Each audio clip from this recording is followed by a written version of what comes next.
Okay, another show and tell here with the Rubber Stamp Madness, issue 51, volume 11, May, June 1990. Going back a ways. Price $4, cover price. The subscriptions used to be less, as you know, most publications are. The theme of this one, around the world in 80 stamps. I guess, I don't know. It's a transportation issue. And someone was asking me about hot air balloon stamps, and what came to mind for me was Imagine Air designs. I don't know if they're still around. I checked, and the website's still up there, but the last update was 1993, so I didn't contact them. But they had some really great, really realistic-looking airplanes and hot air balloons, and I don't know. That's just what came to mind for me. All right, now this is an old Rubber Stamp Madness, and if you're familiar with them these days, they're, more around the traditional magazine size, but these used to be a tabloid size. I could barely get it in fact, it doesn't even fit into my frame here. Sorry about that, but you can see what size these are. This is a tabloid size, so this is a letter-sized piece of paper, and it's like two of these things. So these things were really cool. In terms of the format back then, it had a newspaper type of feel to it. It's like printed on newsprint here. But let's take a look and let's see what was going on in the stamping world back then. Okay, this is an ad by Stamp Francisco. They used to have these big full-page ads like this. I don't know if this was kind of in a reduced size. A stamp or what? It's by Picasso Gaglione, the owner of Stamp Francisco. Really awesome. I don't know, just a vendor and promoter of the rubber stamps in general. He has to have the Rubber Stamp Museum in San Francisco. You can check that out if it's still posted on YouTube. And it's really cool. He's got all this different, all these different kind of historical rubber stamps, I guess you would call it. But they were one of the first raised eye-based pad companies, and I don't know if they were the first rainbow, style of stamp pad. They might have been hand-colored, I think. And I don't know. Those were really kind of I don't know, revolutionary types of pads back in the day, around this time. And I don't know. I don't know if I still have any of those ones or not, but they were really cool. We used to sell them when I worked at a Stamp in the Hand company. Okay, so 1990, that's pre-Stampscapes, but I used to work for a company called a Stamp in the Hand company, so I was really familiar with a lot of the different companies and whatnot because my boss was the one that put together the original rubber stamp convention, they call it. Some people know it by the Carson convention or whatnot, and all the different companies, tried to get into that show.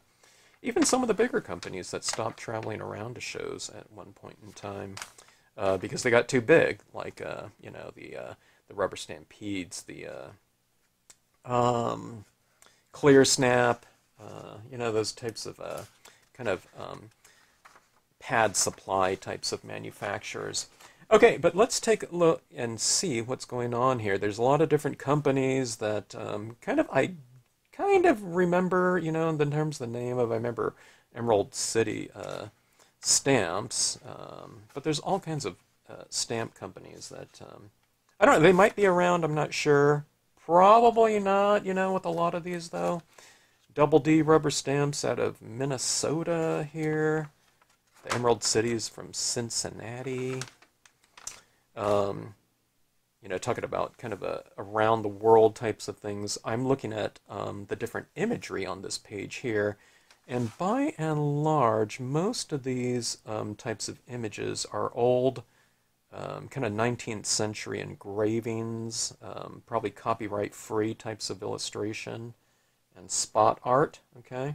I can just tell from the looks of them, whether they're kind of more of a contemporary drawing, put out by a stamp company, or if it's more of a kind of a, like I said, copyright-free type of thing. But I'm a big fan of these old engravings done by the old master engravers. I mean, these are people that made their living illustrating books, textbooks, and whatnot, magazines, newspapers, and whatnot, and you know, pre-photography and things like halftones. So you had to utilize these types of plates and engraving types of methodology in terms of getting those. So, you know, when you stamp an image, you're basically inheriting the skills of the artist that did it. So, if you're doing something, if you're stamping something out, you know, from these old master engravers, you are basically, you know, creating imagery as a master engraver, someone that's probably been doing it for 20, 30 years and is just a master at their craft. So I really like using them. Circus Stamps was the company that used to make my rubber. Sorry, I can't see all that, but he used to have this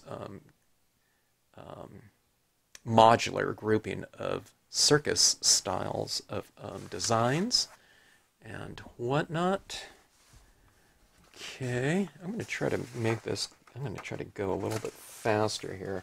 I start talking about these things forever. Hippo Heart in Foster City. I taught a class there, and you might remember Lee Edwards, if you've been stamping a while, limited edition stamps. I think Lee taught for Hippo Heart, but she was in my class when I taught Stampscapes there one time.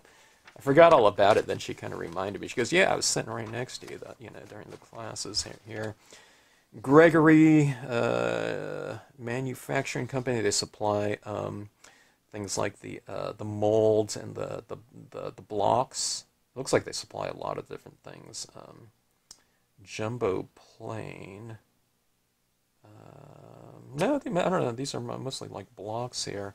The molds for your stamps. So a lot of people don't stamp with wooden stamps, and I don't know. It just recently occurred to me. Some people just have never owned a wood-mounted rubber stamp before. You know, they've come up through the I don't know, different incarnations of stamps, and a lot of it clear stamps. So we got a lot of new stampers in terms of you know, in terms of utilization of, I don't know, old stamping text. Now, the thing that kind of surprises me is I'm starting to sell more wood rubber stamps again for some reason. They're I don't know.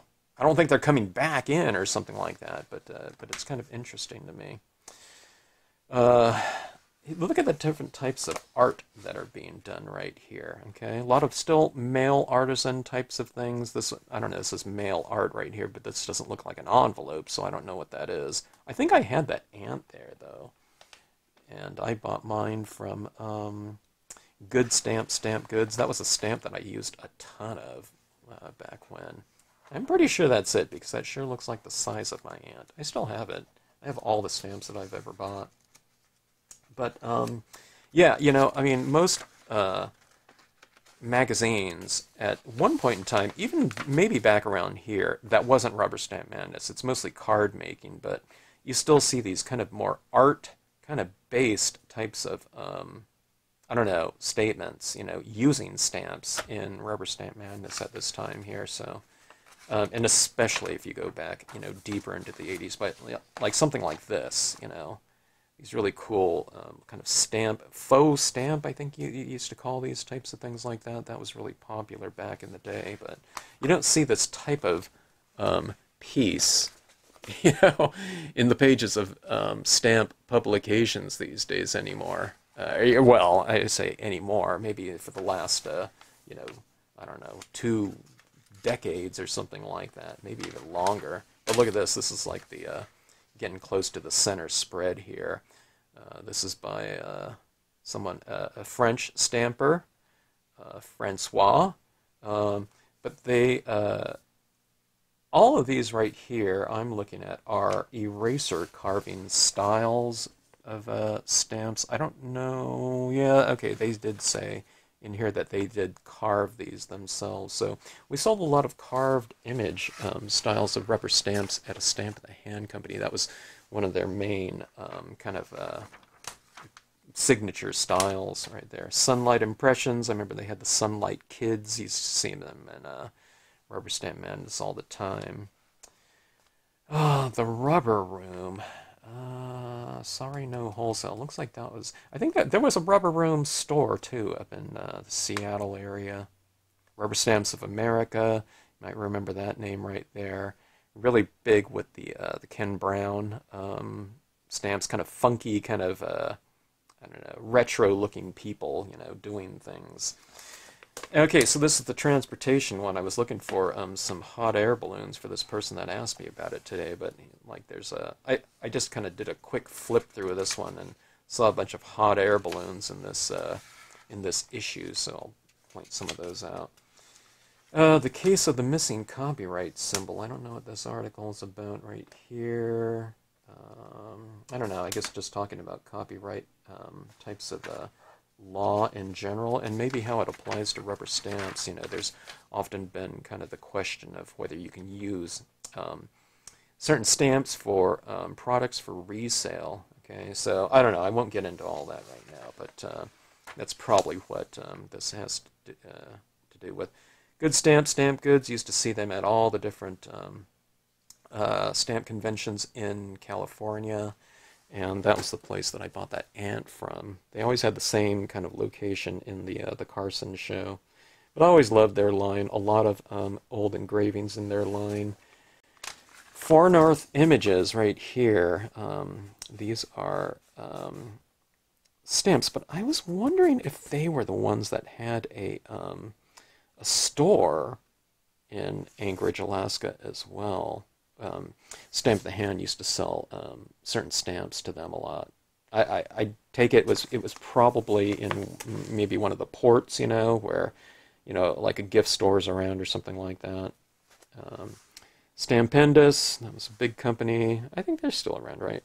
I found this interesting right here. Class Act Papers. Now, a lot of people don't know glossy cardstock. You know, they've never used it these days, but, you know, here's this person business selling papers, right? So you have Astrobrites, varied paper, but the first thing that they mention is stampable glossy papers, white chrome coat, Astrolux card, and Jazz stationaries are in pastels. So, you know, that back then in 1990, if you didn't have glossy cardstock, and if you weren't stamping on that, you were missing out like 25% of the accessories these days, because there weren't many accessories. There were getting to be more and more around this time, but you know, basically you had your matte cardstock and glossy cardstock as your two foundations right there.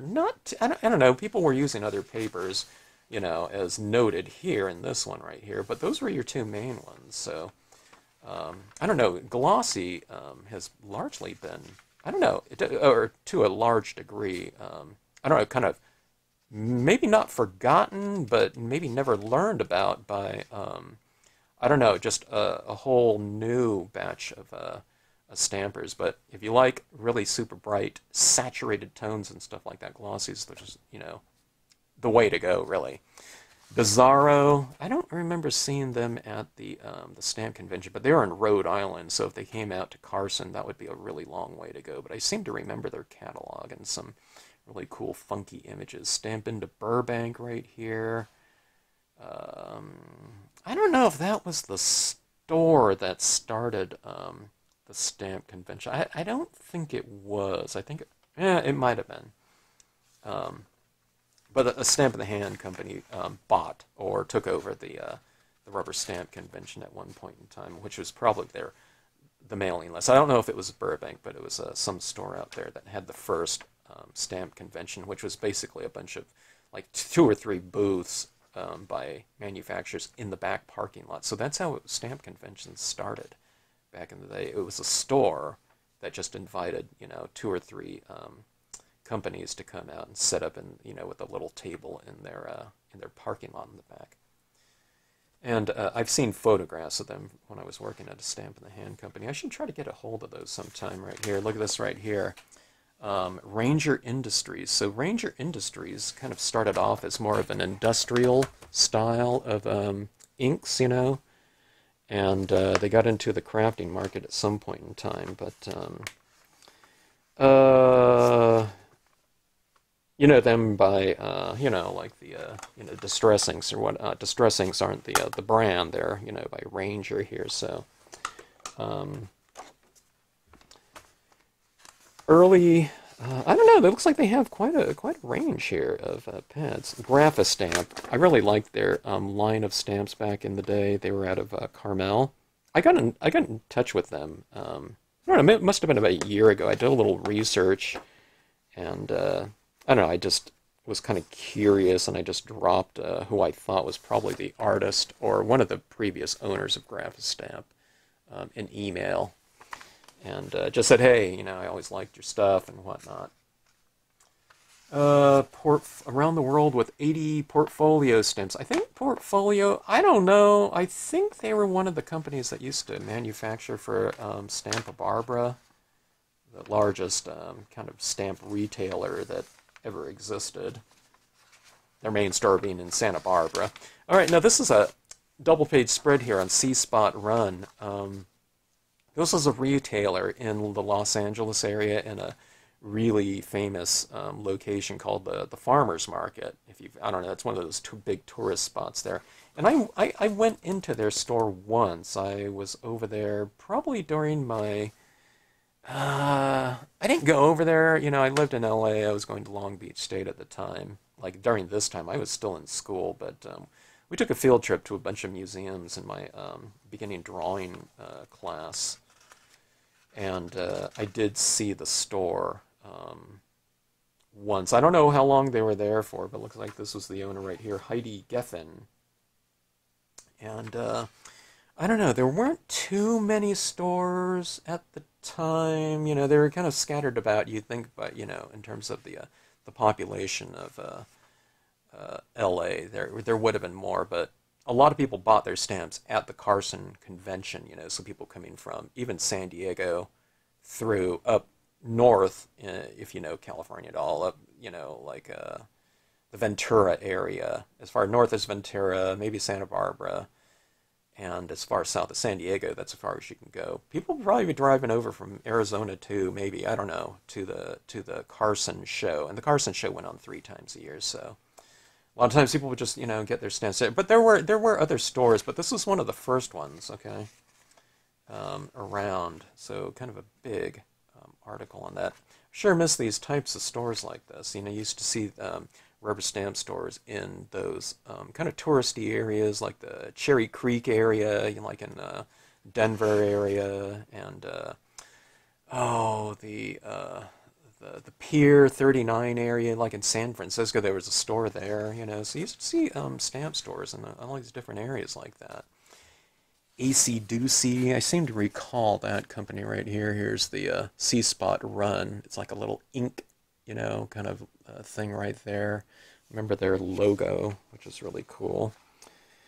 First Impression Rubber Stamp Arts. Oh, okay, now this was, they had their store open at that time. Catalog with designs from 16 different companies. I didn't know they had a mail order type of thing, but First Impression was one of the best. I forgot, someone coined these terms like anchor stores, or not anchor stores, but I forget what they call them. But in terms of a really big rubber stamp store in a general vicinity. Okay, I forgot what they called it, but First Impression was one of those stamp stores. I don't know, one of the best in the entire country in terms of the ones that I went to, at least in terms of maybe inventory, square footage, workshop area, and just, I don't know, it was big. And this is probably early on. By the time I started teaching and had Stampscapes in 1994 and traveling up there, they just had kept expanding out to the store next to them when it opened up, and it was like this labyrinth. And then they moved to like this more cohesive, larger store later on. But what a store! And I taught there, I don't know, 2 or 3 times through the years. Gumbo Graphics was always one of my favorite companies. I've done videos before where I show my private collection, and I have several Gumbo Graphics stamps. Look at this ad right here. How funky this one. Laugh in the dark. Rubber Stamp Works. I remember that ad distinctly. I don't know if they ran that same ad several times or whatnot, but Quarter Moon. I think Quarter Moon was the one that owned Rubber Stampede?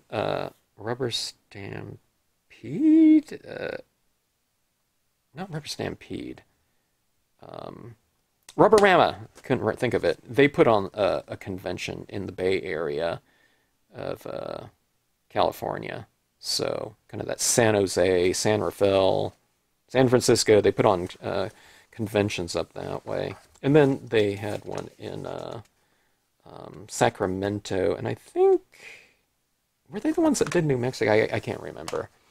But they were kind of a significant rubber stamp convention coordinator. And eventually they sold the business or gave it, I don't know, something like that to my boss from, Stamp of the Hand company. So Kathy really became, I don't know, one of the biggest coordinators. First of all, Carson was just gigantic anyway, but when she took over the Rubberama's, I don't know. There were a lot of conventions that she was putting on. Okay, here's Imagine Air Designs. I don't know what this guy did. I don't know if he was a draftsman or something like that, but super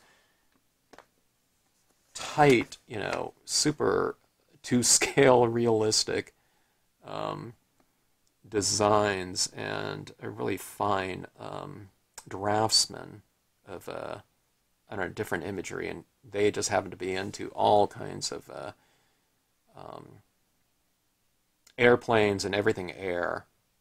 I don't know how many of these types of things they were selling, you know what I mean? I don't know what the market would be for an F-18 Hornet, M7, that's probably his code there for that, but I don't know. I really have a lot of respect for people that just do, something that they're so passionate about, but they were out of Albuquerque, New Mexico.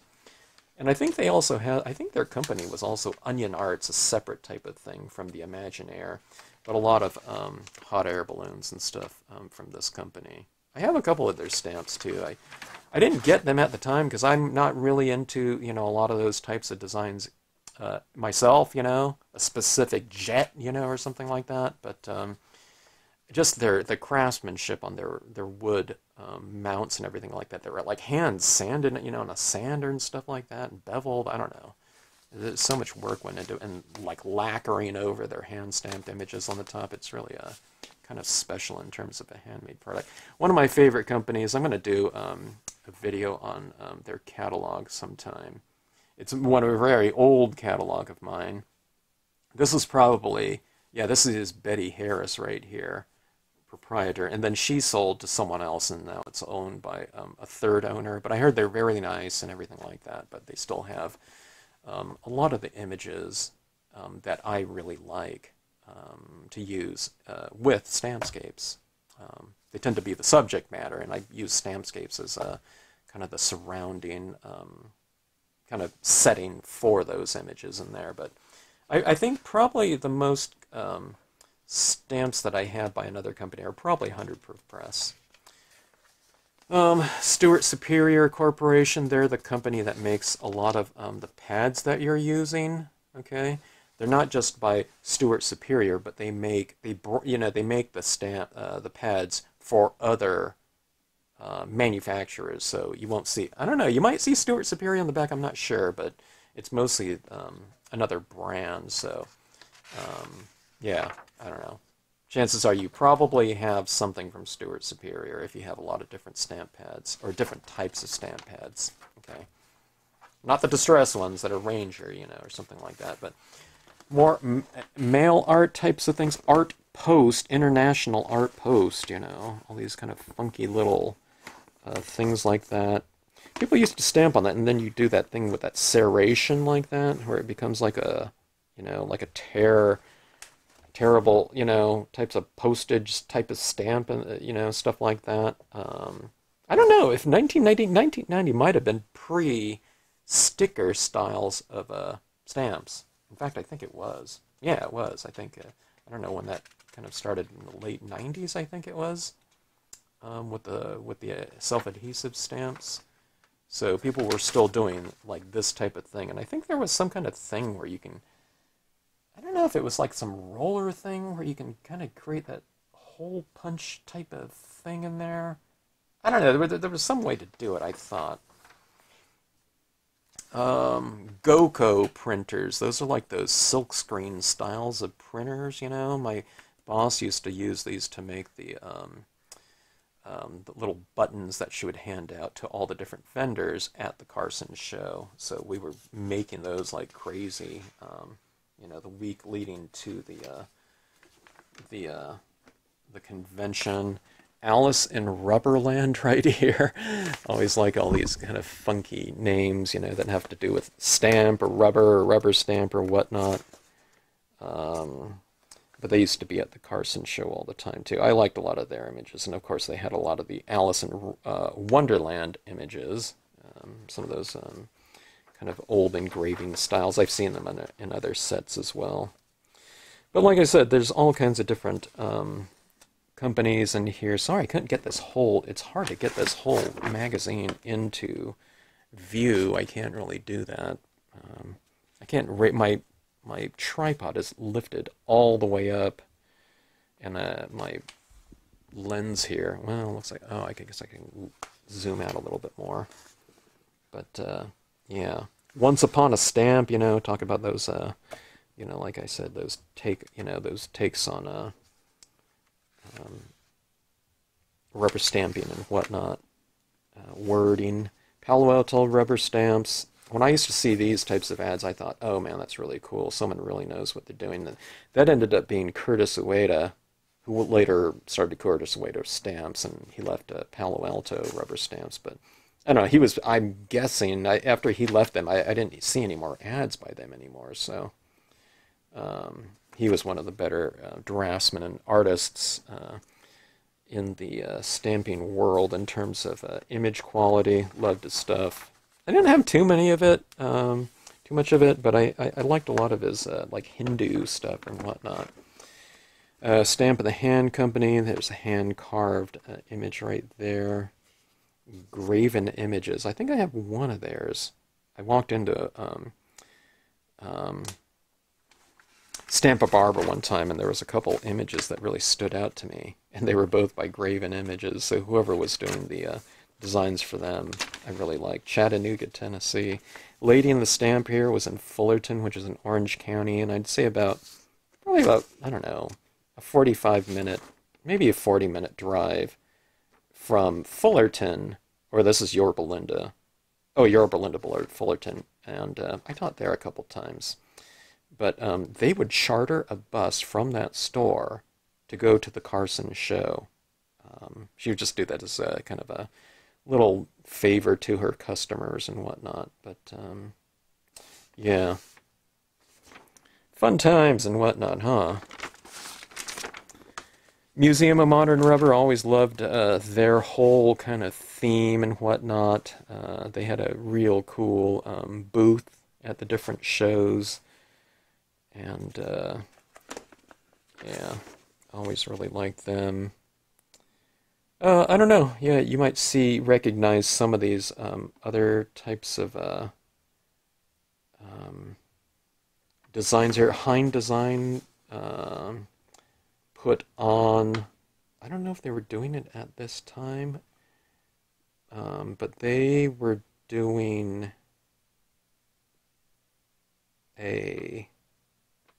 I'm reading it down here. I don't know why there's a Minneapolis, Minnesota address, but then there's also a German address. They're the ones that put on, I think, the first rubber stamp convention in Europe, okay, in Germany. And I know some companies from here that used to travel to Germany to do their show. I don't know if they're doing that these days with the, you know, shipping would be probably at least 5 times the amount from back then. Okay, but yeah, I don't know what this ad right here is. Recent artwork from Ray Johnson, Locust Valley, New York. Ray Johnson, 1927 to 1989. What ad is that? You know, Commotion. You might recognize them. I think they're a manufacturer, right? But worldwide art, mail art listings. So look at all these mail art listings right here. You don't see, I don't know if you see that too much anymore, but there is a mail art Facebook group. I was, kind of happy to see. Less people just mailing things these days in general, so I don't know. I mean, it's a different thing, mail art, than just mailing, a bill somewhere or something like that. But maybe, I don't know, maybe it, I don't know, it's just not as popular as it was before when people were mailing stuff all the time. But look at all these little hot air balloons right here. Uncle Rebus, right there. There's Judykins right there. A lot of you know them. Good Stamp Goods right here. Okay. Looks like they're selling paper too. Bookmarks, cutouts, and stuff like that. These days you do that on your Cricut machines or at home and whatnot. But back then, we didn't have all that type of stuff, so if you wanted oval cutouts and whatnot, you're buying 15 of them for $3 from Paper Goods or something like that. Nipomo, wow, another fine mess. Now that's, seen that Nipomo, California, that's real close to where I grew up in Lompoc, California. I don't know if I knew them or whatnot, or I don't know if it occurred to me or whatnot, because, when I'd go up there and visit, it's not a store, but it was a company or something like that. There was a stamp store in Nipomo, though. But, I don't know, that is it. Piccadilly Designs, BJ Rubber Stamps, Impress Rubber Stamps, I know them. All kinds of little things like this is in the ad section right here. They still have that in Rubberstampmadness these days, but the advertising index in 1990 was, a little bit smaller. By the time you get to 2000, 10 years later, there's probably double the advertisers, like that. So, I don't know, a little bit different. But look at this Stamp-A-Barber right here. He always had the back page like this, and then eventually started using color. See, they started using color right here. So this is on the same page right there. So he could have used color, and they probably would have wanted him to. But I don't know why they didn't. I think they later started doing that. But they had a lot of original art in Stamp-A-Barber, but they also did. They also purchased. Stamp-A-Barber was one of the biggest retailers now. Okay, so he has this convenience store in Melrose, which is really close to the farmer's market one with the C-spot run that you saw in here before. But this is the biggest retail. You used to walk into this store right here, like especially the one in Santa Barbara. Maybe in Melrose. I never went to the Melrose one. But pretty much, I don't know if it was every company that was out there, manufacturer, but Stamp-A-Barber all carried, I don't know, at one point in time I would say almost every manufacturer's stamps, or at least, some of their more popular images. And he wouldn't have time to go through and say, okay, order me this one, this one, this one, this one, this one, at a different menu. He would just send you a thing and say, hey, send me, whatever, 10 of your top 15 most popular stamps, or something like that. With me, he knew my stamps from a Stamp in the Hand company by the time I started, 3 years later with the Stampscapes. But he would just tell me, just send me 15 of, any new designs. Because, they were selling pretty well for him, so. But it was really something to walk into a Stamp-A-Barber. I asked him if he had any photographs of his store, because, you can still email him. He has, Imageville in Palm Springs, a photograph studio. But he didn't have any photographs of his stores. I wish we can share that, whatever, on YouTube or Facebook or whatnot. I want to post some photographs of the insides of these stores that, used to be really something to behold. But and he's a photographer, too. He didn't have any photographs of a store that he could find, at least. But I wish there were some. If anyone has any photographs of the inside of Stamp-A-Barber, please contact me. I'd really like to get a hold of some.